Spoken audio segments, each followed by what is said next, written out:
Alright, the Reds, talking Reds from Liverpool city centre on the waterfront outside today because it's nice weather, and why not? Because we don't get enough of that here, do we? You know what I mean?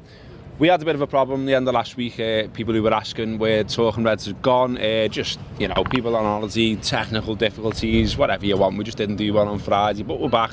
So we've got quite a bit to talk about. The big one, of course, is that the Nabil Fekir deal died on its arse.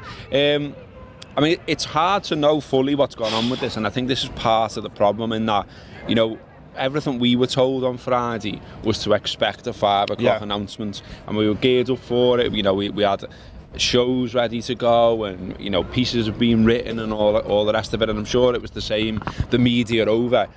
All the indications from all the people who would know were that it was done, dusted and ready to go. You saw that little leaked video that went round. There's a story that he'd already picked his number.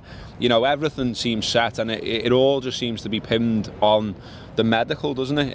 There was a report last night from Chris Bascombe in the Telegraph, and he was saying that basically after the medical results, Liverpool pulled out, and that there was no further, you know, there's been talk of other negotiation, of trying to change the fee and all this kind of thing, but that's what Chris has gone with last night.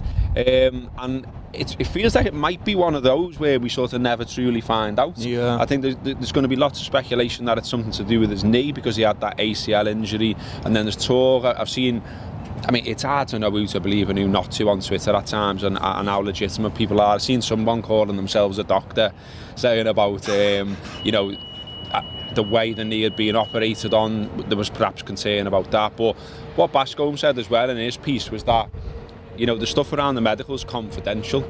So it's very hard to get a true story out of what's happened. But either way, it doesn't look like he's signing for Liverpool anytime soon. It doesn't, and it's hard to think, Robbo, of a more unusual transfer saga than this. You know, it was the Remy one, wasn't it? The Remy one is the one that springs to mind, but in terms of the scale, in terms of the fee, you know, the actual you know, quality of the player we're talking about, it's hard to think of a more unusual saga with these kind of twists and turns where, you know, you touched on it there, you're thinking this is absolutely nailed on. You know, all the journos that you respect, you know, your Paul Joyce, your Mel Reddy's, they'd all come out with the same story because they've probably been given the story of the lad's going to sign, it's all done and dusted.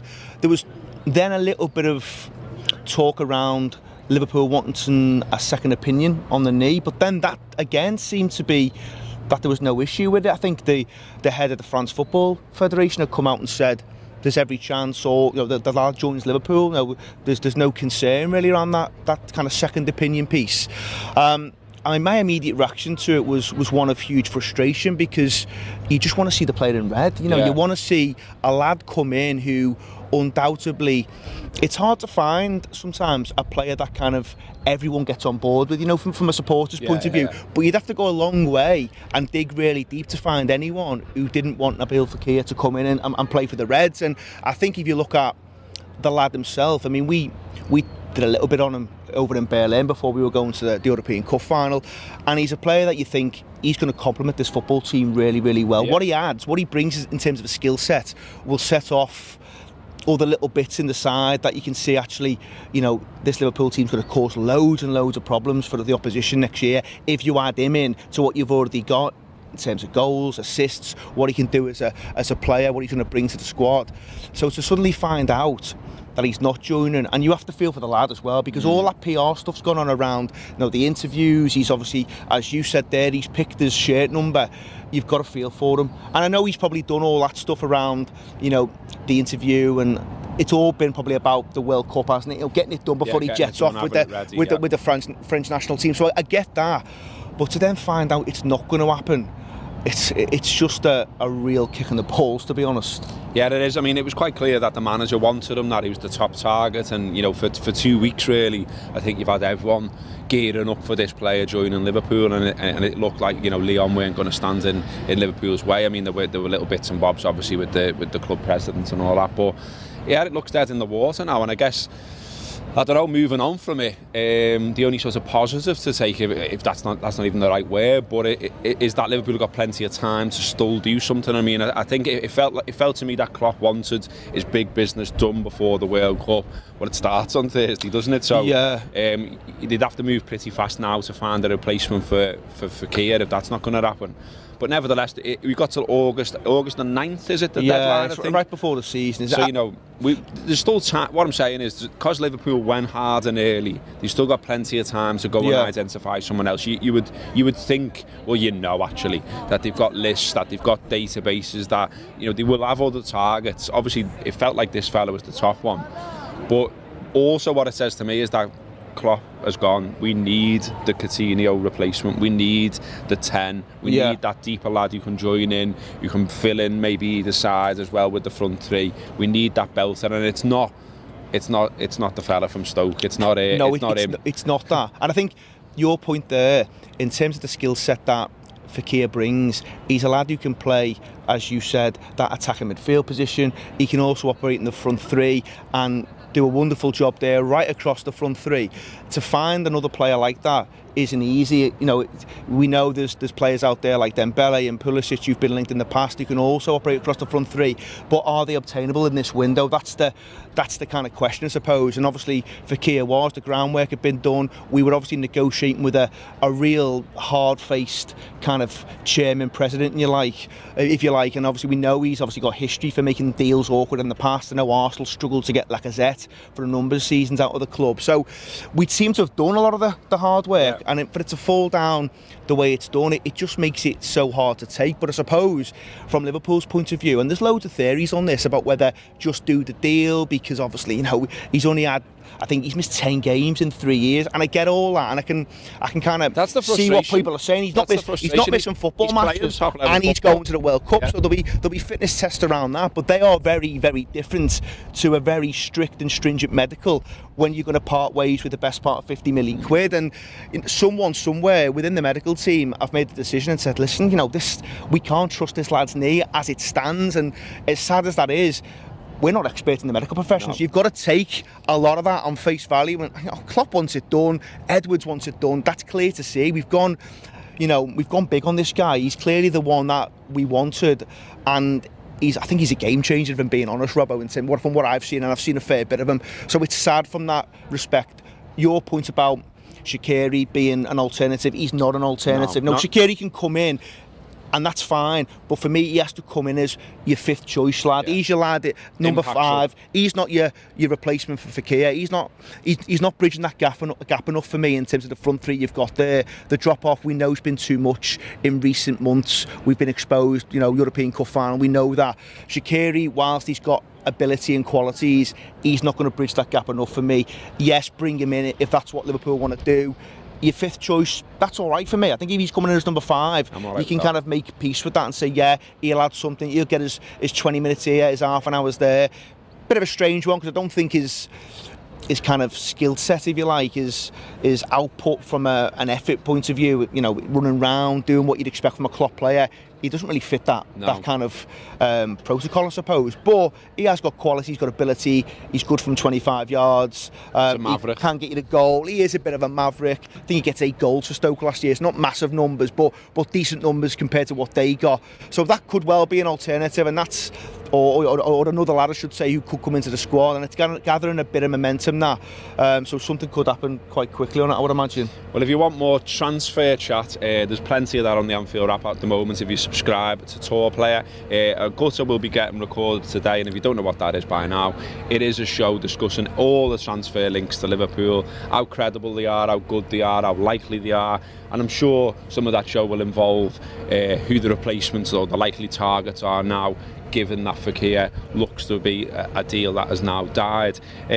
Other news then, or the big news that we didn't cover because, as I say, we didn't do one on Friday, is the news that Kenny Dalglish is being knighted. Caused a little bit of division, if you like, a little bit of discussion amongst the Liverpool supporter base. Obviously, the honours system isn't to everyone's taste. It's not to mine, to be honest. And people will point to things like, Phil Scraton when he turned down the opportunity to be knighted, and we'll point to Kenny and say, well, maybe he should have done the same because of the establishment's contribution to what we saw around Hillsborough and things like that. I don't know what you think. My one on it is really simple. I don't expect Kenny Dalglish to have the same politics as me or anyone else. I've never been his fan because of his politics. I've been his fan because he was a brilliant footballer, a brilliant football manager, and he's done loads for this city in terms of what he did around Hillsborough, but also in terms of raising absolutely shitloads of money between him and his wife as well. And what I liked about the reaction to it was I saw Kelly Kate saying, really proud of him as always, and I just thought it feels like it's nice for him and it's nice for his family, and if they're happy, I'm happy. The politics debate around it, the debate around the establishment, that's over here, if you like. And I'm not disappointed in Kenny Dalglish for taking it. Kenny Dalglish is one of my heroes, and I'm quite happy to say, sounds Kenny, if that's what you want to do, that's what you're doing. It doesn't take away any of my great memories of that man. I'd echo that, to be honest. I think we're talking about one of the greatest men to ever represent this football club, both on the pitch, both off the pitch. Footballing wise, unbelievable ability. We know that. As a man, probably even better from what you pick up on. There's little stories, isn't there? I thought, Tony Barrett did a little thread over the weekend on Twitter. If you haven't seen it, check it out. Really good. Just brings it home what a fella he is. As I say, footballing wise, sportsman, of course, everyone knows about his ability, but actually as a human being as well, there's not many better. And I think, far be it from me to judge Kenny Dalglish. If that's what he wants to do, that I'm absolutely fine with it. I think you can make an argument and say, wouldn't it have been great if he'd said, given it the two fingers to the establishment and said, no, I'm not accepting it. But at the end of the day, no one gets a free pass, no one gets a free rein. But if anyone does, Kenny's as close to that as anyone. You know what I mean? He's the guy who, for what he's done for this football club, for what he's done for this city, if he chooses to accept it, then we get on board, we kind of accept it, and good luck to Kenny. And it seems like, as you said there, from his family point of view, from his point of view, he seems really pleased to have received it, and fair play. Yeah, absolutely. And if people want a point score about being hypocrites or whatever, sound all the best, enjoy your lives. The other thing I wanted to ask you about quickly, one other thing away from Liverpool, is I quite like this. It is the build-up now to the World Cup. Obviously, kicks off on Thursday. I'm starting to get a little bit excited about it now. To be honest, I am as well. I'm reading the book currently about Italia '90, which is one of the first World Cups I can remember. '86 probably the first one, but that's what I was going to ask you about. On the BBC today, on BBC Sport, they're doing my first World Cup. People are tweeting in with the memories, and then they're finding little clips and stuff like that. So what was your one? Was yours 86, was it? 86 is the one that kind of was the first World Cup I ever watched. Now, I wouldn't sit here and say I've got loads of memories from each individual game. Obviously, the England-Argentina game sticks out, and the Hand of God stuff, but not even the Hand of God stuff. Obviously, that's what got all the attention, isn't it? But no, Maradona's second goal. Oh, I mean, no matter how many times you watch that second goal, you feel sorry for Peter Reid, don't you? Oh my God, Peter Reid could have been in the car and he wouldn't have caught him. You know what I mean? He was just nowhere near him. He was running in the swimming pool. Absolutely. I think it's Reid. I think there's Terry Fenwick as well, who gets put on his arse, and obviously, he gets kind of through on Shilton one-on-one, and he just kind of sidesteps him and rolls it in, doesn't he, with his right foot? And it's a brilliant goal. I think the Hand of God thing, I have to say, I always look back at it and think, could Shilton have maybe done a little bit more than him? He's going with his hands. He's much bigger than Maradona. I don't know. He gets there. I'm just thinking, clean him out there. But Maradona gets there. Maybe I'm being a little bit harsh on that one. But Maradona gets there first, and the rest is history. And I think England pull a goal back. And I remember Barnes comes on, if I remember rightly, and he changes the game when Barnes comes on. He puts a brilliant ball in. I think Lineker pulls one back, but then Lineker has a chance to make it 2-2, and he makes a right hash of it. Like, he could have made it 2-2 there, and who knows what happens then. History's could be completely different. But no, that was the first World Cup. I've got much more, I suppose, clearer memories of the 1991, which again probably wasn't the greatest in terms of loads and loads of brilliant games, but there was loads of drama, Robbo. There was loads and loads of drama. Scalacci obviously kind of, I think he gets about 6 goals and finishes top goal scorer. Does nothing after that, really. He's one of those players where, you'd always heed those warnings, bang on the back of a World Cup. Well, he goes and has a belt in World Cup. I think he starts a tournament as a sub, but comes on, gets a goal. He's in kind of pole position then. Does really well. I think obviously Italy get to the semis, don't they, and end up playing England for a 3rd and 4th place playoff. But that was another World Cup that, maybe didn't have loads and loads of spectacular football matches, but there was enough drama in there to keep you interested. I think the opening match and that was a belter as well. Mate. Cameroon and Argentina. I shared a clip yesterday that I'd been talking about it anyway, and then it was made up when a clip popped up. It's just the efforts that Cameroon go to clean out Kanija is something else. And there's one where he's run through 2 tackles, and then the third fella just absolutely cleans him out. His boot comes off and everything. It's amazing. It's great football. Mate, in that game, I mean, there's clotheslines coming out and everything. People are being body slammed. It's unreal. His feet going into chests and all kinds. Like Cameroon, I think they finished with 9 men and they end up winning 1-0. And obviously Argentina go on Argentina go on and obviously make the final. But that opening game, I think Pompidou in goal, that's a bit of a nightmare. He pushes one into the net from the header there, as you just mentioned, from Owen Bayek. But yeah, brilliant opening game, and that's what the World Cup's all about. And you said there about being interested and being excited by it. We're not huge England fans, are we? But we are huge football fans, and you get a chance to watch loads of footy matches. What's not to like about that? Yeah, exactly. And we'll be doing World Cup shows on the Anfield app as well as part of the subscription package. So if you want to hear us having a natter about that, we'll be doing that as well. What we've done in the past, I'm not sure if we're going to do this time, but we'll have a chat about it and we'll see. Is we've given every contributor like a team and then got them to like look into it and talk about it. May well do that, don't know yet. But what you have got today, I mentioned the gutters are going to be out there today. You've also got the free Anfield app show where we'll be talking more about Fekir and that deal and the collapse of it. We're also going to have the Shadow Sports Minister on the phone. We're going to be having a chat about safe standing. I did get to go down to Parliament and take part in the debate last week, and since then Labour have come out, Corbyn's come out, and they are fully behind the idea of standing sections, safe standing sections returning to the top 2 divisions in England and Wales.